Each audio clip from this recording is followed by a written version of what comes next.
I'm John McKee, editor of Messianic Apologetics. Messianicapologetics.net.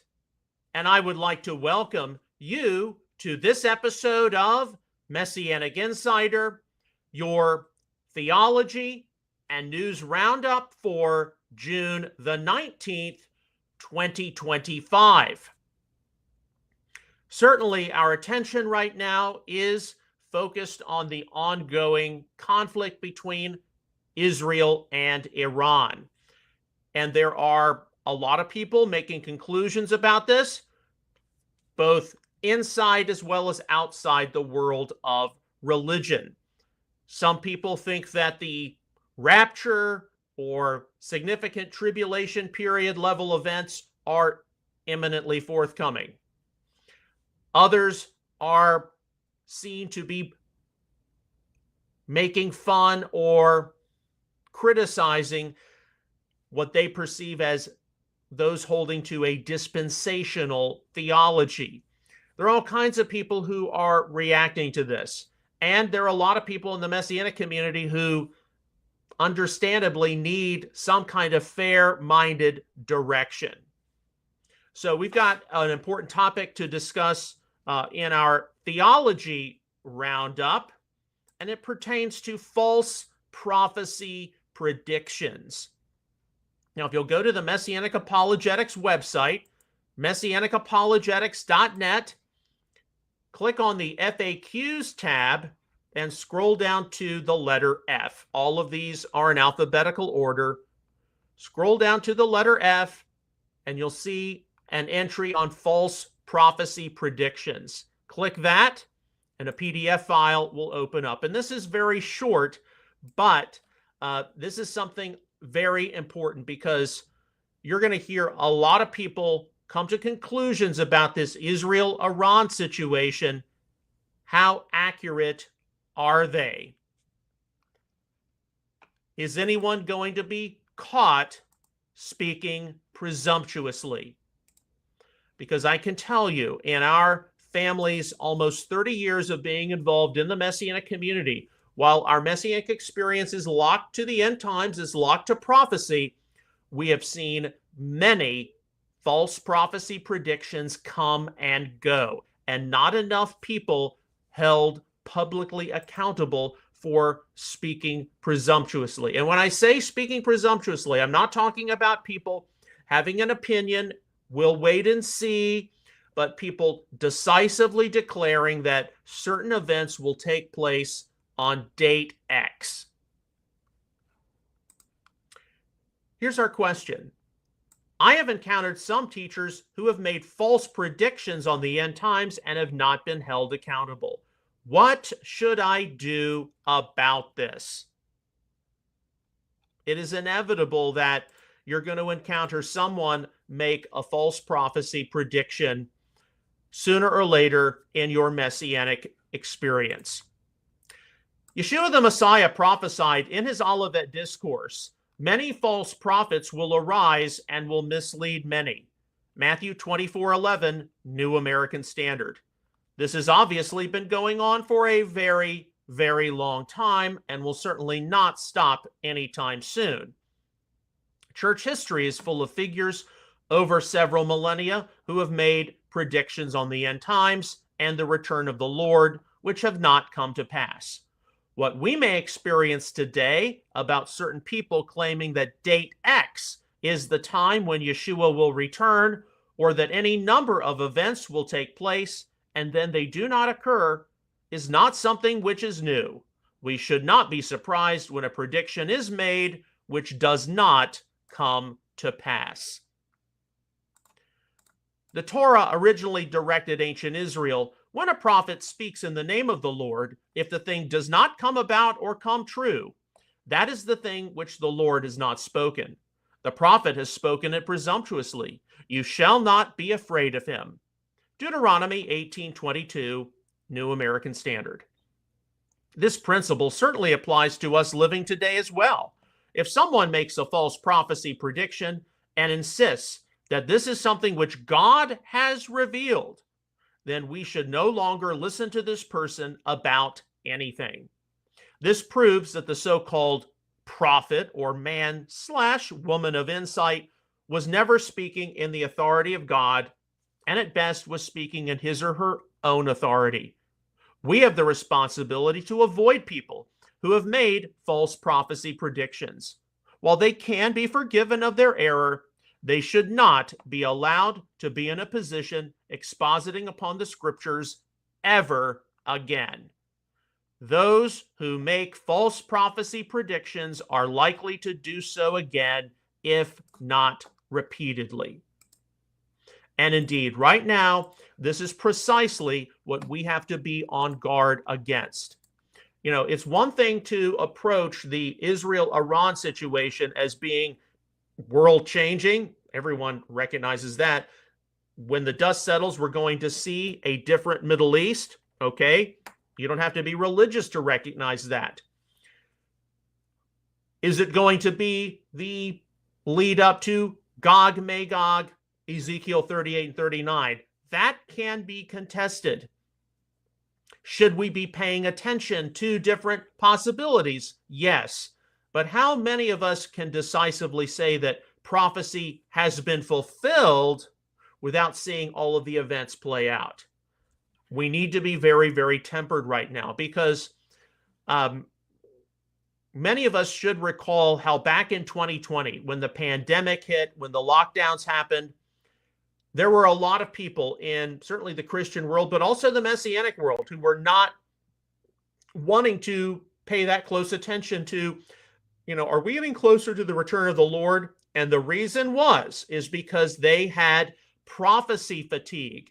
They had prophecy fatigue because of all of the false predictions and prognostications which took place around the turn of the millennium, the late 1990s and into the early 2000s.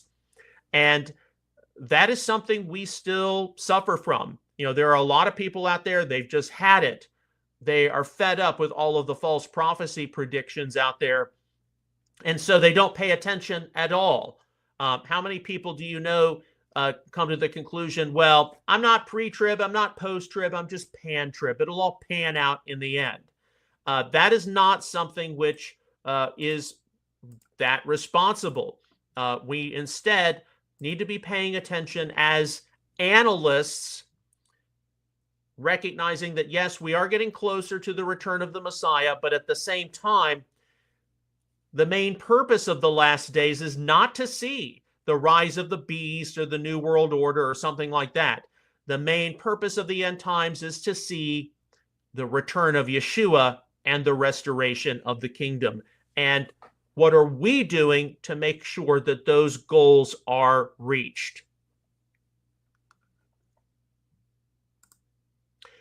Okay, so we do have a lot of news to go through, and it's not all related to the Israel-Iran situation, although that is something which continues to unfold. And many of us are understandably curious as to how long this is going to last. 1 week ago, we would not have thought that this is something which would have reached the point of an outright military conflict. But we continue to watch and wait and see. So we always do the news roundup after the theology roundup for the simple reason that everything we go through is time sensitive. Mostly these are stories which I passively encounter via social media. So mainly X, formerly Twitter, Instagram, Facebook, although from time to time, you all will direct message me with an important story. So we're going to start out. Oh, and by the way, all of the links we go through, you can access yourself when this episode is archived later today at MessianicApologetics.net. All right, so we're going to start out with something very provocative. This was sent to me via Instagram. It's from the channel Freedom Red, White, and Blue. And it talks about how, according to these social media influencers, the terminology Christ is King, and this is their conclusion, absolutely it's anti-Semitic, because you need to recognize how the church is the new Israel. Christians are the true Jews or the true Israelites. God is finished with the ethnic descendants of Abraham, Isaac, and Jacob. And in fact, they're called by Jesus himself in Revelation the synagogue of Satan. So here, the conclusion is, this is their description, Christ's existence is anti-Semitic. Literally, he took the Old Testament away from them and moved it over to Christianity and said, y'all are the true followers of God now. Those Jews done been infiltrated by Satan's influence and are repeatedly defying my words. He saw the future of where the Jews' free will and blessing by God was heading. And he said, nope, not today, Satan. Christianity is God's true faith. He sent his only son to be sacrificed for this redirection unto Christianity. And the conclusion is, this is my interpretations of both synagogue of Satan and Satan is the God of this world. Obviously, quote unquote, Israel is the first. The second, I believe, is the exposure of the Catholic Church, portraying as God, but being ran by Satanists. Okay, so the point is here, these people are taking statements made in Revelation chapters 2 and 3 about the synagogue of Satan, which talks about those who say they are Jews and are not, but lie. They're not doing any kind of late first, second century investigation into it for what it meant to the believers in Smyrna and in Philadelphia, because a responsible Bible reader recognizes that there are statements made, certainly to the 7 assemblies of Revelation, which concerned ancient circumstances which affected those believers. So, no careful attention to specific ancient Jews, particularly when you look at the martyrdom of Polycarp, who were responsible for persecuting some of the believers, i.e. in Smyrna and in Philadelphia. No attention to detail is taken. Typical fundamentalist banter. Now, that is something which we have done in a frequently asked question entry on the Volume 2 tab. Let me just take you there for a moment. Okay, so here we go. Okay, so let's go back up to the top. FAQs, Volume 2. So these are entries we're presently working on. Scroll down to the letter S. We're not going to go through this today, but I'm showing you this. Synagogue of Satan, click that, and an FAQ file will open up. And the question is, how am I supposed to approach the controversial issue of the Synagogue of Satan in Revelation 2:9-3:9? This has often been applied to support for many violent anti-Semitic and anti-Jewish acts. Okay, so this is something which is engaged with contemporary scholarship, contemporary opinions. The issue of the martyrdom of Polycarp. Polycarp was the successor of John the Apostle, who by tradition lived his final years in Ephesus. And Polycarp was burned at the stake by the Romans, but the Jewish community in Smyrna played some kind of a role in that. So, Synagogue of Satan in Revelation 2:9-3:9, it's not at all speaking of all Jews for all time. It is localized to the circumstances addressed, Smyrna and Philadelphia. And a lot of social media posts out there are not going to take that attention to detail. But we, as responsible students of the Bible and of God's Word, should indeed know better. And among the different lists, among the different topics for us to discuss on our theology roundup, probably going to address that after the Messiah Conference later in the summer. Okay, we got to move on to the next post. This is controversial as well, but I think it's very relevant, especially in light of what we just discussed regarding false prophecy predictions. This is from Hugh Ross, Reasons to Believe. Dr. Ross is one of the prominent voices espousing an old earth creation model. Question of the week. What's wrong with God creating everything with age 6,000 years ago? Okay, this is a bit provocative.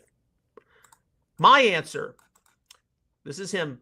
For God to create stars and galaxies with imposed ages ranging from 0 to 13.5 billion years and everything in between, when in fact he created everything 6,000 years ago, would be deceptive. 8 times the Bible declares that it's impossible for God to lie or deceive. The Bible also declares that both of God's books, his book of scripture and his book of nature, are utterly trustworthy and reliable, containing no errors, falsehood, or deception.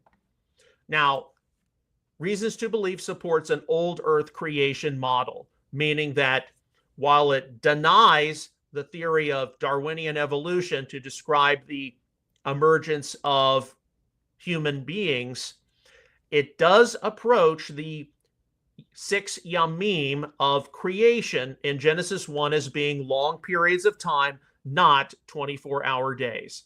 And a lot of that is rooted here in his conclusion that it's impossible for God to lie. How do we know that what we look at in the universe doesn't have the appearance of age? The conclusion drawn is that we have the book of scripture and the book of nature, and they are both reliable. Now, many of you are familiar with some of these arguments, old earth, young earth, etc. Some of you are not. But one of the things which gets a lot of people out there in the world of religion to begin thinking that maybe an old earth view is the better view than the young earth view,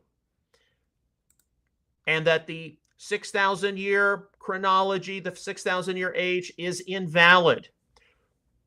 What are so many of the end time predictions we see out there?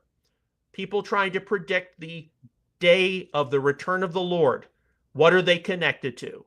They're connected to the so-called 6,000 year teaching.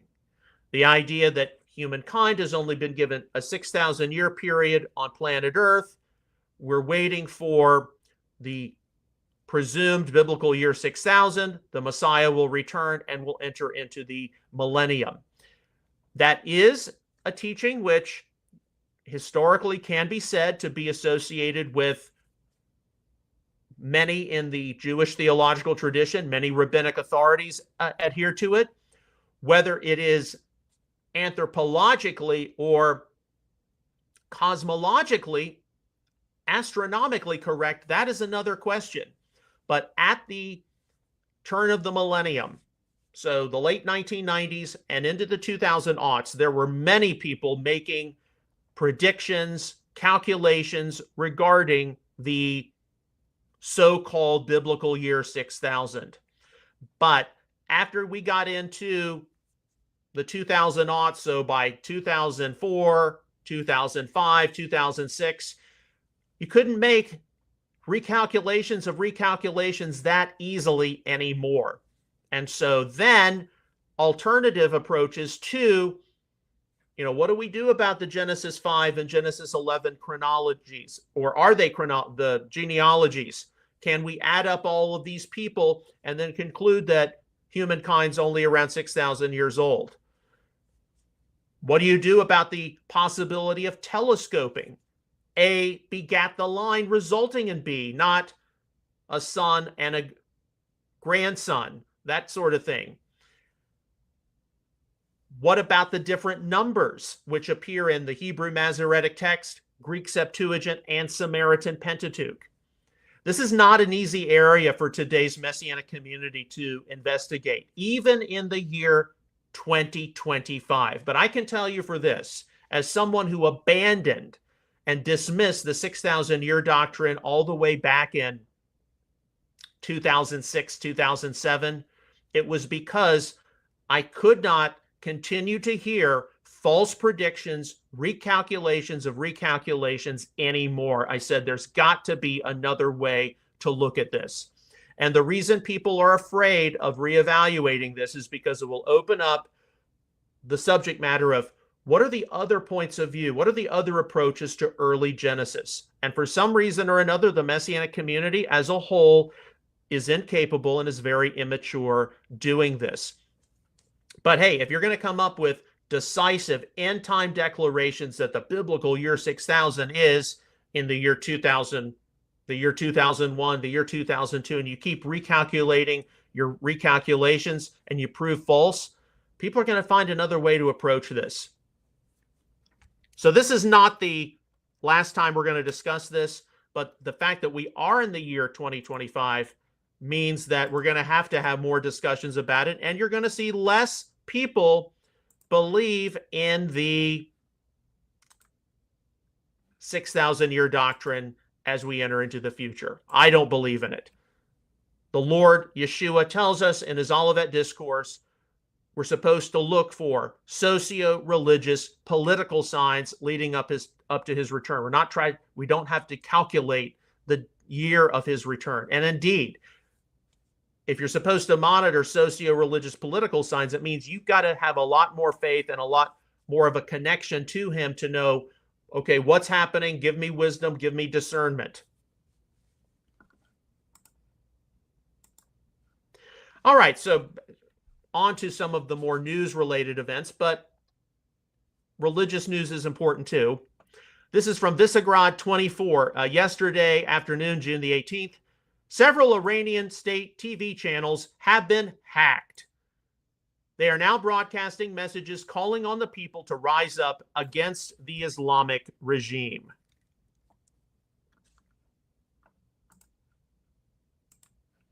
From Newsmax yesterday, June the 18th, President Donald Trump on Wednesday declined to say whether the U.S. was planning to strike Iran or its nuclear facilities, and added the Iranians had reached out, but he feels it's very late to be talking.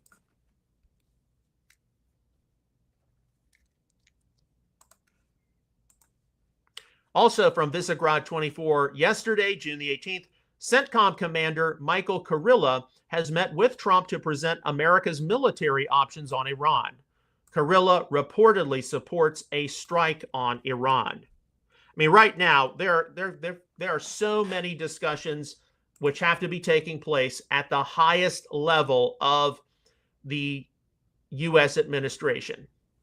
Do we help Israel to take out this final nuclear facility or not? Do we give diplomacy a possible chance? From Rapid Response 47, June the 18th, yesterday, POTUS, we're not looking for a ceasefire. We're looking for a total and complete victory. Again, you know what the victory is. No nuclear weapon. That's the objective here. From Breitbart yesterday, June the 18th, President Donald Trump made clear Wednesday the administration is not looking for a long-term war with Iran. Indeed. We know what happened in Afghanistan. We know what happened in Iraq. That's why the conservatives who don't want to see regime change don't want us to do anything other than just help defend missiles which might be shot into Israel. They don't want boots on the ground. Trump has made clear we don't want a long-term war with Iran, but how do we end this thing within the next week or so, possibly? On the diplomatic front, Visegrad 24, the foreign minister of Iran will meet with his counterparts from Germany, France, the UK, and the EU on Friday in Geneva to discuss Iran's nuclear program. So that is tomorrow. We'll see what happens or what doesn't happen.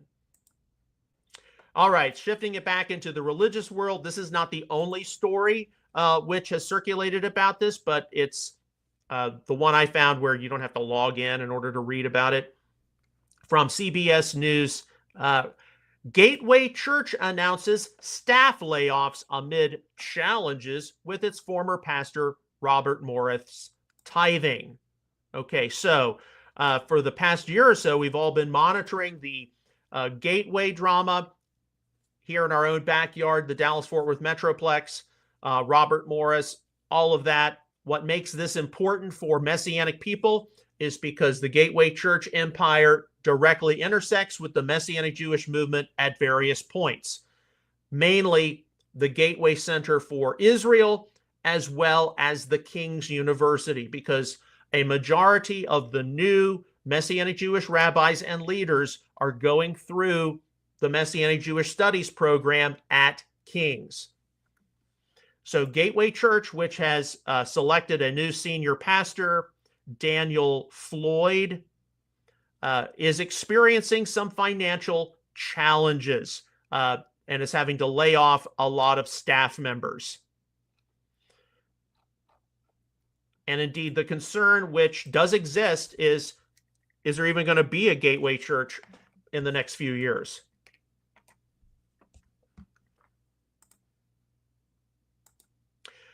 Okay, from Charlie Kirk, yesterday afternoon, 5:08 p.m., June the 18th. The regime change war machine in D.C. is pushing for an all-out blitz on Iran. President Trump is exhibiting incredible restraint. He's practically begging Iran to lay down their weapons and make a deal. No nukes in exchange for peace and prosperity. Trump is not Hillary Clinton or Barack Obama. He genuinely wants Iran to succeed and thrive. No one knows what Trump will decide, but Iran would be wise to take the deal. Indeed, all of us want to just see the Iranians give up their nuclear aspirations. Is it going to happen?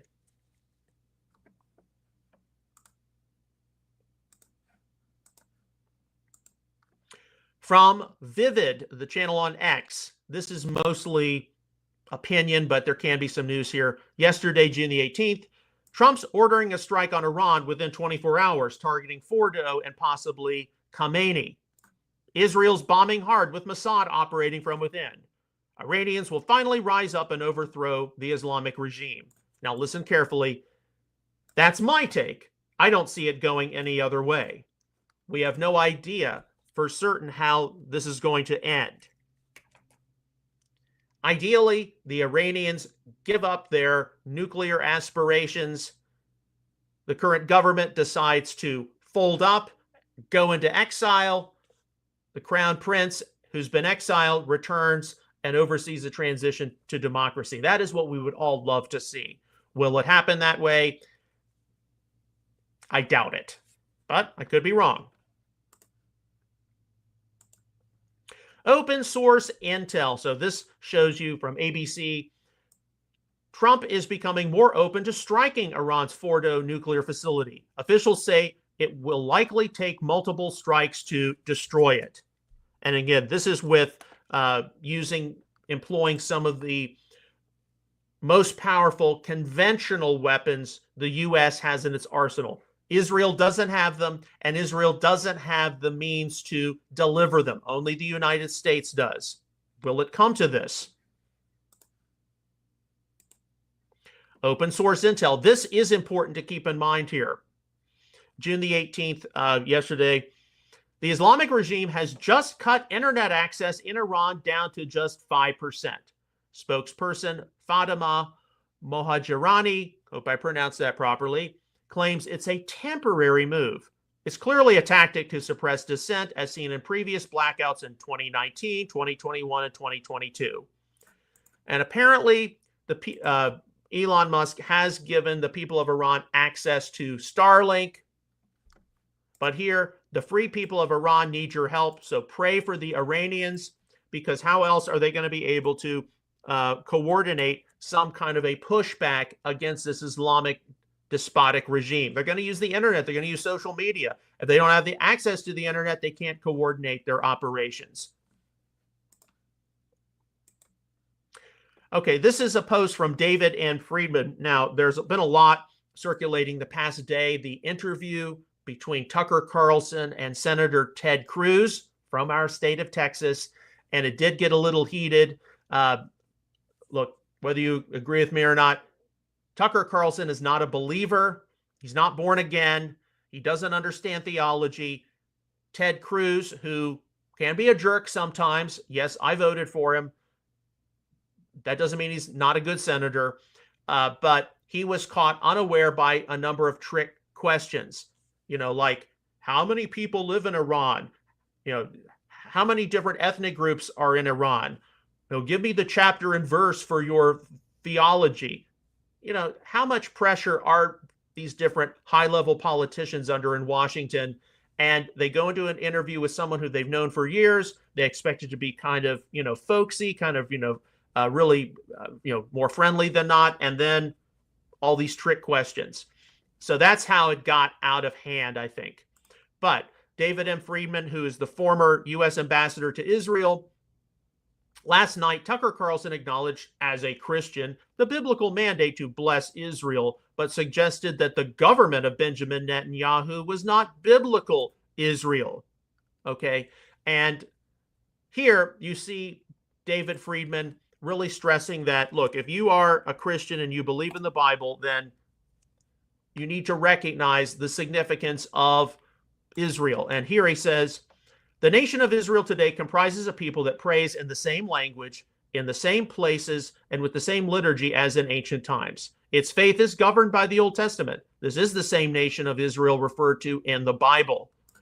The return of the Jewish people from exile to statehood within the land of Israel is exactly the biblical prophecy of Ezekiel, Isaiah, and Jeremiah, and actualizes God's covenants with Abraham, Isaac, and Jacob. You don't need to believe any of this, but if you are a self-proclaimed Christian professing allegiance to the biblical covenants and prophecies, but denying these principles, I don't understand your theology. And indeed, we're going to see a lot of people who are professing Christians because of current events deny that the state of Israel has any biblical right to exist. Now, the only thing I would tell people, even in the Messianic community, as much as I believe that God is not finished with the promises he made to the ethnic descendants of Abraham, Isaac, and Jacob, and as much as I believe that the state of Israel today was founded via biblical prophecy, Isaiah 66:8, the state of Israel is not the restored Messianic kingdom. That will only manifest subsequent to the second coming of Yeshua. The state of Israel is an important installment toward that. You have to have a state of Israel. You have to have a Jewish nation state in the Middle East in order for that to occur. But the state of Israel is not the end all of what we are hoping and praying for. But the state of Israel has to be there in order for that ultimate Messianic kingdom to manifest. So we are waiting for that as God's people today. We pray for that. The Messianic movement has an important role to play in seeing Jewish people brought to salvation in Yeshua, but we still await more to come in salvation history.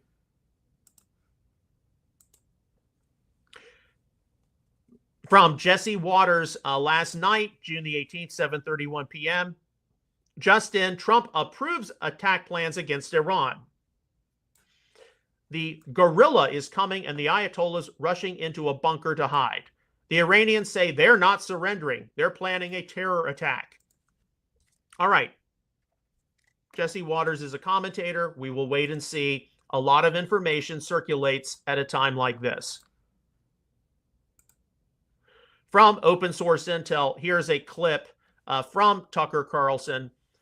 Tucker Carlson, I am not obsessed with the Jews. Now, I will say this. When you compare and contrast Tucker Carlson with Candace Owens has just gone off the deep end. I mean, she has gone out to left field, all the different expressions. And she is from a very interesting Roman Catholic sect that rejects Vatican II, rejects a lot of the reforms. The Roman Catholic Church has gone through religious dialogue over the past 50 or 60 years. So she is an extremist, and so that's why she has embraced some of the Looney Tune ideas she has embraced. I don't think Tucker Carlson is that bad compared to her, but if he doesn't watch himself, he can go down that path. But here you had two very strong personalities, Tucker Carlson and Ted Cruz. And generally, I like Ted Cruz as a senator, even though I do think he can be a jerk sometimes. They didn't know what they were doing from either side. But this has gotten a lot of people interested. And yes, it highlights, among a lot of things you encounter on social media right now, why we're going to have more and more discussions about replacement theology. From the X channel, Vivid. So all these things, happening in the world today, Israel, Iran, and here you have a protest in New York City. F U.S. war crimes. Vivid says, I can't believe this is happening in New York City. Raise your hand if you want all of them deported. So people protesting Israel and Iran, that conflict, free Palestine, from the river to the sea, and how many of them have taken into consideration all of the people who fled Iran, have been living in the West as exiles, and are just absolutely appalled when they see what the Ayatollahs have done to their country.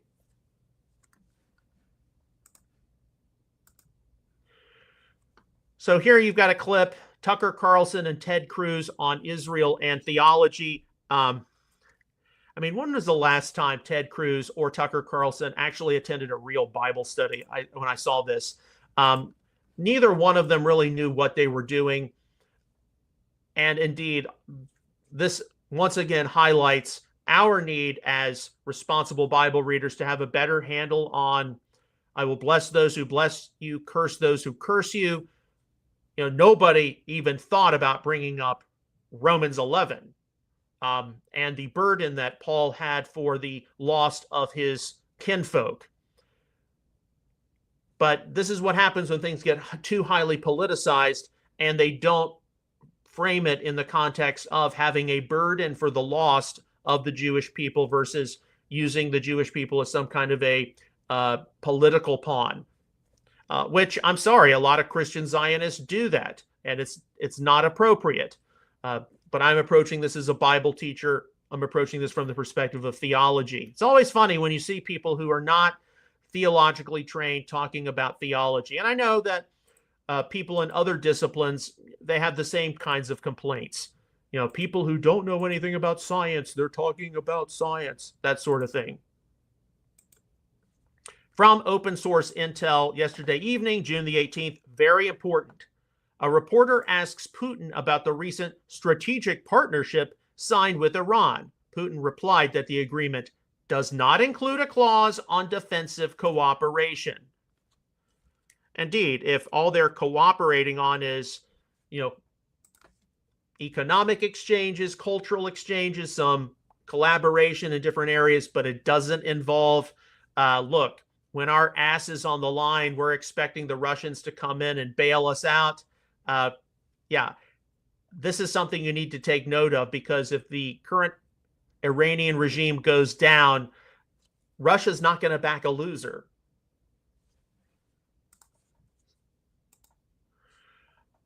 Change things up ever so slightly from Secretary Kennedy, U.S. Department of Health and Human Services. He says, glad to see Sam's Club take action, removing more than 40 ingredients, including artificial colors and aspartame, from its private label brand Members Mark by the end of this year. I urge other companies to follow their lead. Together, we will make America healthy again.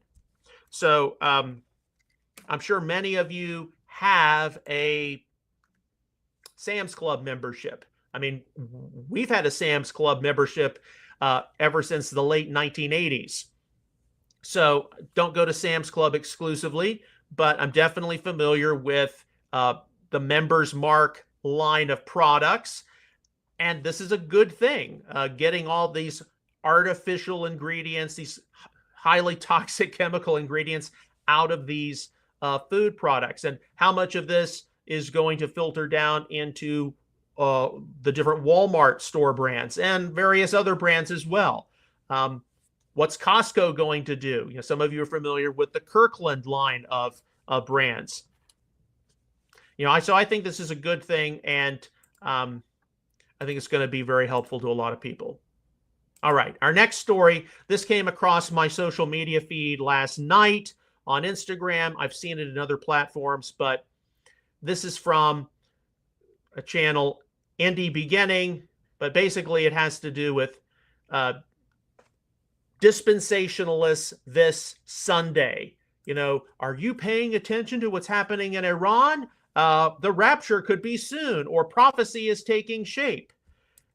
Whether you're a dispensationalist or not, there are going to be a lot of people at your Messianic congregation or synagogue who are going to be talking about Iran, prophecy, the second coming, etc. What is next? Next week, we will be getting ready to depart for the Messiah 2025 conference. I expect to encounter a lot of people. In fact, I'm supposed to be speaking on when are we. They're going to be talking about the Iranian situation. And of course, we don't know what developments are going to take place in the next week. And I have to wait until probably late Tuesday, Wednesday, before I look through my preliminary notes on my presentation, because things could change and things could affect some of the things I need to say. Okay, 5 more to go. Okay, from Israel Defense Forces, this is from this morning, 6:09 a.m. Early this morning, an Iranian ballistic missile directly hit the Soroka Hospital in Beersheba. This hospital serves over 1 million Israelis, including Bedouins, Jews, Christians, and Arabs alike. Iran targets civilians. We target an existential threat that endangers global security.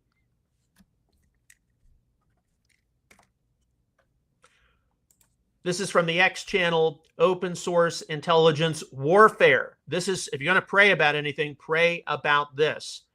Israeli air defenses are being severely depleted, reaching alarming levels. If this continues, a point may come when Iranian ballistic missiles will no longer be intercepted and could strike their targets unchallenged. So we know in this conflict that the IDF, they're low on, they only have so much ammunition. The different personnel are doubtlessly stressed and tired. Even some of the U.S. forces, which are helping in a defensive capacity, they've only got so much ammunition and material to shoot back. So pray that this can be resolved quickly. You don't want to have people who are operating on only 2 to 3 hours of sleep. Who knows how much coffee or how many cigarettes they've smoked, and they're not clear enough in how do we, defend these different things which are coming through. How do we shoot them down?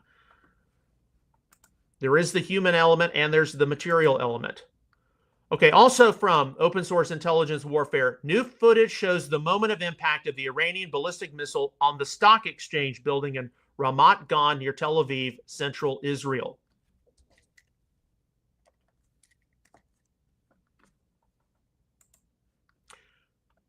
From Open Source Intel this morning, breaking: Israel's head of military intelligence, 30 Iranian commanders, including their chief of staff who fled to the mountains, were eliminated at a secret headquarters.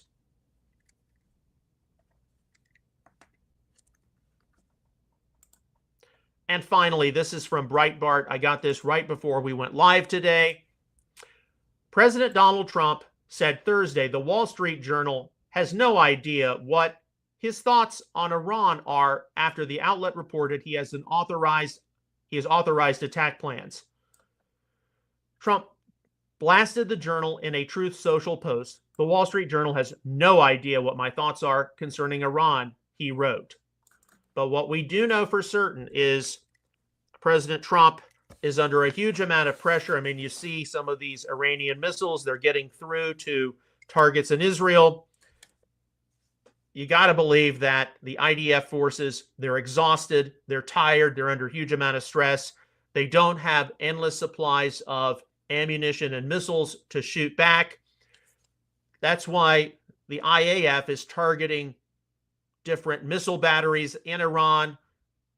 That's why they want U.S. assistance to take out some of the final nuclear facilities. The president's under a huge amount of stress.